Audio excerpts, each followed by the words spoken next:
ओम शांति। 29 जनवरी 2024 बाबा के महावाक्य। मीठे बच्चे, जैसे बाप तुम्हारा श्रृंगार करते हैं, ऐसे तुम्हें भी दूसरों का करना है। सारा दिन सर्विस करो, जो आए उसे समझाओ। फिक्रात की कोई बात नहीं। प्रश्न: यह नॉलेज कोटों में कोई ही समझते व धारण करते हैं, ऐसा क्यों? उत्तर: क्योंकि तुम सब नई बातें सुनाते हो। तुम कहते हो परमात्मा बिंदी मिसल है, तो सुनकर ही मूंझ जाते हैं। शास्त्रों में तो यह सब बातें सुनी ही नहीं है। इतना समय जो भक्ति की है वह खींचती है, इसलिए जल्दी समझते नहीं। कोई कोई फिर ऐसे परवाने भी निकलते हैं जो कहते हैं बाबा हम तो विश्व का मालिक जरूर बनेंगे। हमें ऐसा बाबा मिला, हम छोड़ कैसे सकते। सब कुछ न्योछावर करने की उछल आ जाती है। गीत दूर देश के रहने वाले। ओम शांति। मीठे मीठे रूहानी बच्चे अच्छी तरह से जानते हैं कि हम मुसाफिर हैं। यह हमारा देश नहीं है। यह बेहद का नाटक बहुत बड़ा मांडवा है। कितनी बड़ी बड़ी बत्तियां हैं, यह सदैव जलती रहती हैं। आत्मा जानती है हम सब एक्टर्स हैं और नंबर वार अपने पार्ट अनुसार पूरे टाइम पर आते हैं यहाँ पार्ट बजाने। पहले पहले तुम वापस घर जाकर फिर यहाँ आते हो। यह अच्छी तरह से समझने और धारण करने की बात है। नाटक के एक्टर होते हैं, अगर एक दो के ऑक्यूपेशन को ना जाने तो उनको क्या कहेंगे। ड्रामा के आदि मध्य अंत को जानने से तुम यह बनते हो। तो यह पढ़ाई सबसे न्यारी हुई। बाप बीज रूप है, नॉलेज फुल है। जैसे वह कॉमन बीज और झाड़ होते हैं, उनको जानते हो ना। पहले पहले छोटे छोटे पत्ते निकलते हैं, फिर बड़े होते होते झाड़ कितना वृद्धि को पाता है। कितना समय लगता है। तुम्हारी बुद्धि में यह ज्ञान है। बाप तो एक ही बार आते हैं। मीठे मीठे बच्चे, यह अनादि अविनाशी ड्रामा है। बाप है स्वर्ग का रचयिता, हेवनली गॉड फादर। हेवन स्थापन करने बाप को आना पड़ता है। गायन भी है दूर देश का रहने वाला, आया देश पराई। यह रावण राज्य पराया है। रावण राज्य में राम को आना है। तुम्हारी बुद्धि में ही ज्ञान है। तो बाप समझाते हैं आत्माओं को कि तुम सब मुसाफिर हो। इकट्ठे तो पार्ट बजाने नहीं आएंगे। तुमको मालूम है सबसे पहले होते हैं देवताएं। उस समय और कोई नहीं थे। बहुत थोड़े होते हैं, फिर वृद्धि को पाते हैं।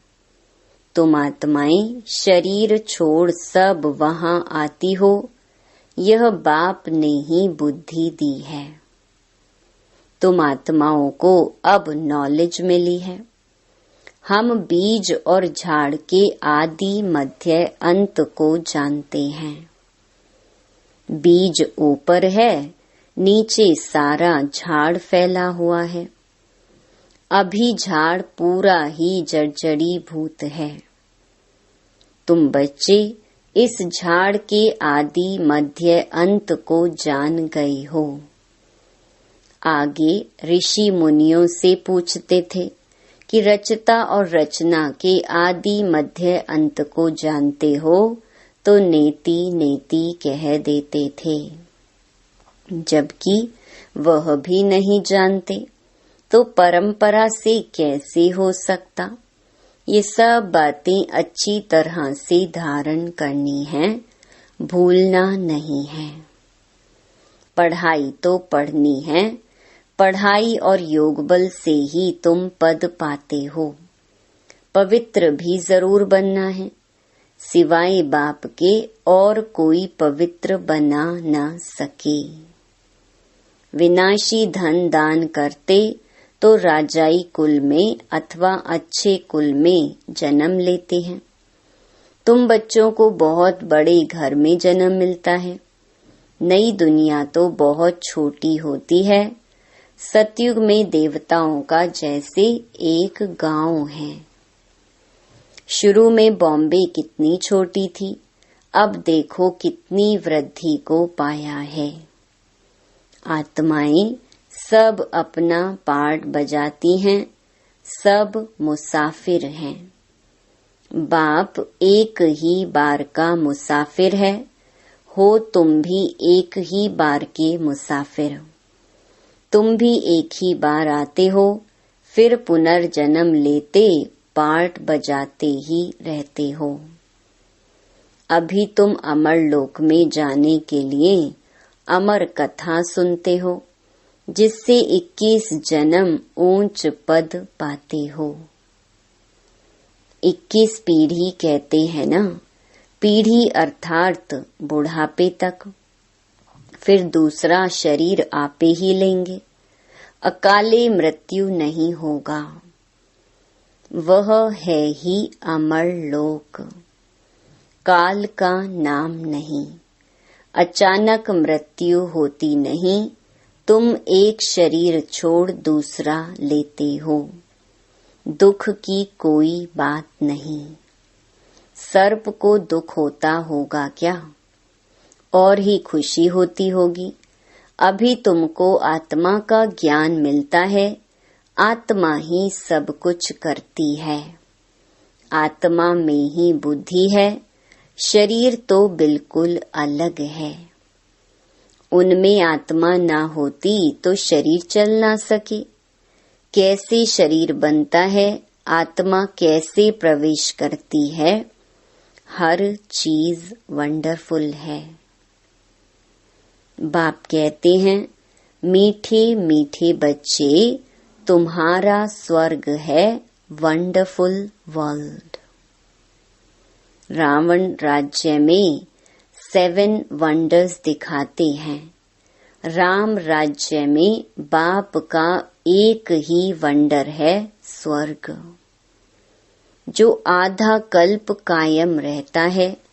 मनुष्यों ने देखा भी नहीं है, तो भी सबके मुख से स्वर्ग नाम जरूर निकलता है।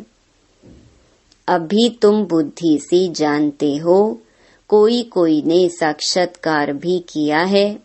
बाबा ने भी विनाश और अपनी राजधानी देखी।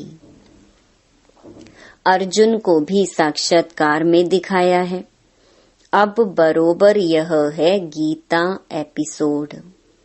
बाबा बतलाते हैं कि बच्चे, यह है पुरुषोत्तम संगम युग। जबकि मैं आकर तुम बच्चों को राजयोग सिखाता हूँ और इतना ऊंच बनाता हूँ। दुनिया में इन बातों को कोई नहीं जानते। तुम बहुत मौज से रहते हो। यहाँ मनुष्य मरते हैं तो दीपक जगाते हैं, कि आत्मा को अंधियारा न हो। सतयुग में ऐसी बातें नहीं होती। सतयुग में सब आत्माओं का दीपक जगा रहता है, घर घर में सोझरा होता है। यहाँ फिर मनुष्य घर घर में बत्तियां जलाते हैं। बाप कहते हैं इन सब बातों को अच्छी तरह बुद्धि में धारण करना है। बाप और राजधानी को याद करते रहो। तुम जानते हो इतना समय हमने राजाई की। जो बहुत समय के बिछड़े हुए हैं उन्हों से ही बाप बात करते हैं, पढ़ाते हैं। बच्चे जानते हैं इस समय की बातों के ही त्योहार मनाते हैं। शिव जयंती भारत में ही मनाते हैं। शिव है ऊंचे ते ऊंच भगवान। वह भारत में कैसे आते हैं उसने खुद बताया है कि मुझे प्रकृति का आधार लेकर आना पड़ता है, तब तो बोलते हैं। नहीं तो बच्चों को ज्ञान श्रृंगार कैसे कराएं। अब तुम्हारा श्रृंगार हो रहा है, तुम फिर दूसरों का करा रहे हो मनुष्य से देवता बनने का। यह है बहुत सहज, परंतु मनुष्यों की बुद्धि ऐसी डल हो गई है जो कुछ भी समझते नहीं। टाइम लेते हैं। तुम प्रदर्शनी में सब बातें समझाते हो, जो आया जैसे समझाया, सब ड्रामा। फिक्रात की कोई बात नहीं। बच्चे कहते हैं बाबा माथा बहुत मारते हैं, निकलता कोटों में कोई है। सो तो होगा। तुम कहते हो परमात्मा बिंदी है। शास्त्रों में ऐसी बात है नहीं, इसलिए मूंझ पड़ते हैं। तुम भी पहले नहीं मानते थे। कोई कोई को तो 2 वर्ष भी समझने में लगे। चले जाते हैं फिर आते हैं। इतना सहज भक्ति छूटती नहीं है। वह अपनी ओर खींचती है। यह भी ड्रामा में पार्ट है। सिवाय तुम ब्राह्मणों के और कोई नहीं जानते। विराट रूप का भी अर्थ समझा है। यह है तुम्हारी बाजोली। तुम चक्र लगाते हो, इनको विराट नाटक कहा जाता है। इनका भी तुमको ज्ञान है। उन कॉलेजों में तो क्या क्या पढ़ते रहते हैं, यहाँ वह बात नहीं। साइंस वृद्धि को पाती रहती है, उनसे विनाश होना है। अभी भल तुम समझाएंगे, परंतु विरला कोई मिलेगा जो कहेगा यह तो बहुत अच्छी बात है, यह तो रोज समझाना चाहिए। कितना भी काम हो परंतु कहेंगे हमको तो बाबा से वर्षा जरूर लेना है। यह तो अथाह अनगिनत कमाई है। बाबा कहते हैं बच्चे मेरी बुद्धि में सारे झाड़ की नॉलेज है। सो अभी तुम भी समझ रहे हो। बाप जो समझाते हैं वह बहुत एक्यूरेट है। 1 सेकंड न मिले दूसरे से। कितनी महीनता है। तुमने कितने चक्कर लगाए हैं। यह ड्रामा जो मिसल चलता है। एक ही चक्कर को 5000 वर्ष लगते हैं। उसमें सारा खेल चलता है। उनको ही जानना है। वहाँ गायें भी फर्स्ट क्लास होंगी। जैसा आपका पद वैसा फर्नीचर, वैसा मकान। भपका होता है। खुशी भी आत्मा को ही होती है। हमारी आत्मा तृप्त हुई। तृप्त परमात्मा तो नहीं कहा जाता है। कहेंगे तुम्हारी आत्मा तृप्त हुई। हाँ बाबा तृप्त हुई। तो यह सब खेल चलता आया है। बाप जो समझाते हैं यह भी ड्रामा का खेल है। अब बाप तुमको रिजुविनेट करते हैं। तुम्हारी काया कल्प वृक्ष समान बन जाती है। नाम ही है अमर लोक। आत्मा भी अमर है, काल खा न सकी। बाबा तुम्हारी आत्माओं से बात करते हैं। अकाल आत्मा जो इस तख्त पर बैठी है, उनसे बात। आत्मा इन कानों से सुनती है। हम आत्माओं को ही बाप पढ़ाने आई हैं। बाप की दृष्टि हमेशा आत्माओं पर रहती है। तुमको भी बाप समझाते हैं, हमेशा भाई भाई की दृष्टि रखो। भाई से हम बात करते हैं, फिर क्रिमिनल दृष्टि ना जाए। यह प्रैक्टिस बहुत अच्छी चाहिए। हम आत्मा हैं, हमने इतने जन्म ले पार्ट बजाया है। हम पुण्य आत्मा थे, हम ही पवित्र आत्मा बने हैं। सोने में ही खाद पड़ती है। जो आत्माएं पिछाड़ी को आएंगी, उनको क्या कहेंगे? कुछ % सोने का होगा। भल पवित्र होकर जाते हैं, परंतु पावर तो कम है ना। 1-2 जन्म करके लिया, इससे क्या हुआ? बाबा जो मुरली चलाते हैं, वह है खजाना। जब तक बाप दे, तब तक तुम बाप को याद करते रहो। याद से ही तुम एवर हेल्थी बनते हो। चुप होकर बैठने से भी बहुत फायदा है। मन मना भव, इसका अर्थ भी कोई नहीं जानते। बाप ही हर बात का अर्थ समझाते हैं। यहाँ तो है अनर्थ। सबसे बड़ा अनर्थ है 1-2 पर काम कटारी चलाना, जिससे आदि मध्य अंत दुख पाते हैं। सबसे छीछी हिंसा यह है, इसलिए इनको नर्क कहा जाता है। स्वर्ग और नर्क का भी कोई अर्थ नहीं समझते।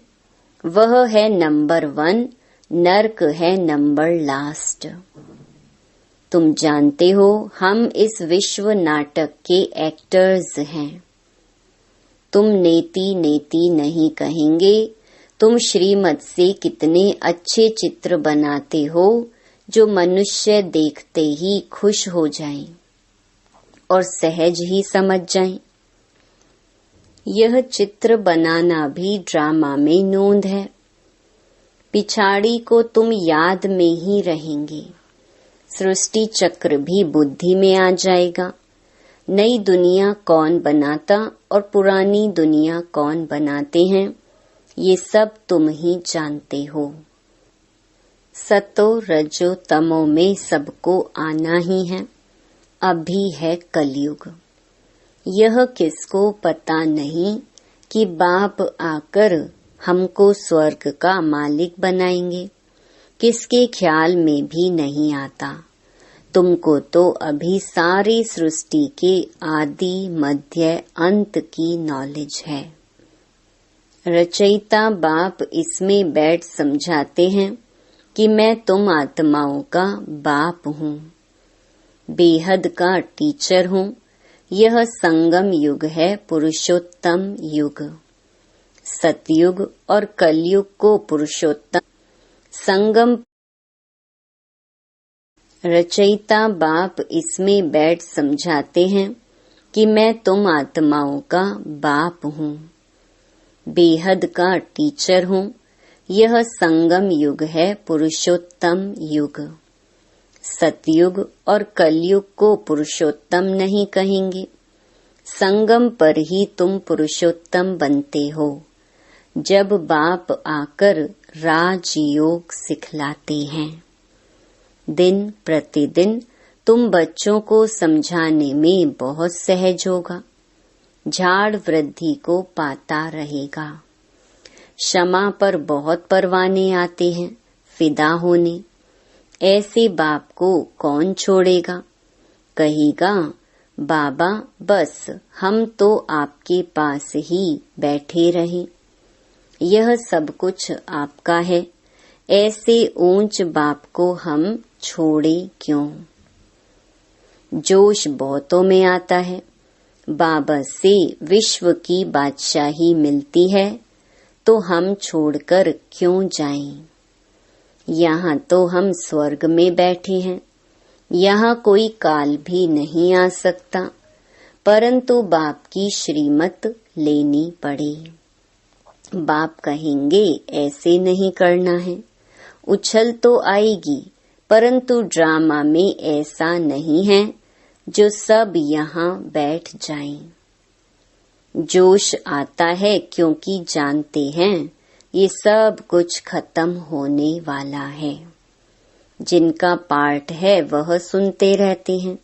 बाप कहते हैं तुम LLB ICS पढ़ते हो, इनसे क्या मिलेगा? कल शरीर छूट जाए तो क्या मिलेगा? कुछ भी नहीं। वह है विनाशी विद्या, यह है अविनाशी विद्या जो अविनाशी बाप देते हैं। टाइम बहुत थोड़ा है। तमो प्रधान से सतो प्रधान इस जन्म में ही बनना है। वह तो याद से ही बनेंगे। और सब देह के धर्म छोड़ माँ में कम याद करो। शरीर पर भरोसा नहीं है, पढ़ते पढ़ते मर जाते हैं। तो बाप का काम है समझाना, उस पढ़ाई में क्या कमाई है और इस पढ़ाई में क्या कमाई है, यह तो तुम जानते हो। शिव बाबा का भंडारा सदैव भरपूर है। इतने सब बच्चे पलते रहते हैं, फिकर की कोई बात नहीं। भूख मर नहीं सकते। लौकिक बाप भी देखते हैं बच्चों को खाना नहीं मिलता है तो खुद भी नहीं खाते। बच्चों का दुख बाप सहन नहीं कर सकते। पहले बच्चे पीछे बाप। माँ सबसे पीछे खाती है, रूखा सूखा बचता है वह खा लेती है। हमारी भंडारी भी ऐसी है। अच्छा, मीठे मीठे सिकिलधे बच्चों प्रति मात पिता बाप दादा का याद प्यार और गुड मॉर्निंग। रूहानी बाप की रूहानी बच्चों को नमस्ते। धारणा के लिए मुख्य सार। पहला, भाई भाई की दृष्टि पक्की करनी है। हम आत्मा आत्मा भाई से बात करते हैं। यह अभ्यास कर क्रिमिनल दृष्टि को परिवर्तन करना है। दूसरा, बाप जब ज्ञान खजाना देते हैं तो याद में बैठ बुद्धि रूपी झोली से खजाना भरना है। चुप बैठकर अविनाशी कमाई जमा करनी है। वरदान, आत्मिक मुस्कुराहट द्वारा चेहरे से प्रसन्नता की झलक दिखाने वाले विशेष आत्मा भव। ब्राह्मण जीवन की विशेषता है प्रसन्नता। प्रसन्नता अर्थात आत्मिक मुस्कुराहट। जोर जोर से हंसना नहीं, लेकिन मुस्कुराना। चाहे कोई गाली भी दे रहे हो तो भी आपके चेहरे पर दुख की लहर नहीं आई। सदा प्रसन्न चित्त। यह नहीं सोचो कि उसने 1 घंटा बोला, मैंने तो सिर्फ 1 सेकंड बोला। सेकंड भी बोला या सोचा, शक्ल पर अप्रसन्नता आई तो फेल हो जाएंगे। 1 घंटा सहन किया, फिर गुब्बारे से गैस निकल गई। श्रेष्ठ जीवन के लक्ष्य वाली विशेष आत्मा ऐसे गैस के गुब्बारे नहीं बनते। स्लोगन: शीतल काया वाले योगी स्वयं शीतल बन दूसरों को शीतल दृष्टि से निहाल करते हैं। अव्यक्ति साइलेंस द्वारा डबल लाइट फरिश्ता स्थिति का अनुभव। जैसे साइंस वाले रेत में भी अनाज पैदा कर देते हैं, ऐसे आप साइलेंस द्वारा धरणी का परिवर्तन करो। इसके लिए शुभ भावना संपन्न बनो। ब्रह्मा बाप को फॉलो करो। साइलेंस की शक्ति से किसी भी आत्मा की वृत्ति दृष्टि का परिवर्तन कर दो। जैसे क्रोध अज्ञान का शक्ति है, ऐसे ज्ञान की शक्ति शांति है, सहन शक्ति है। अभी इन गुणों को अपना संस्कार बना लो तो डबल लाइट फरिश्ता सहज बन जाएंगे। ओम शांति।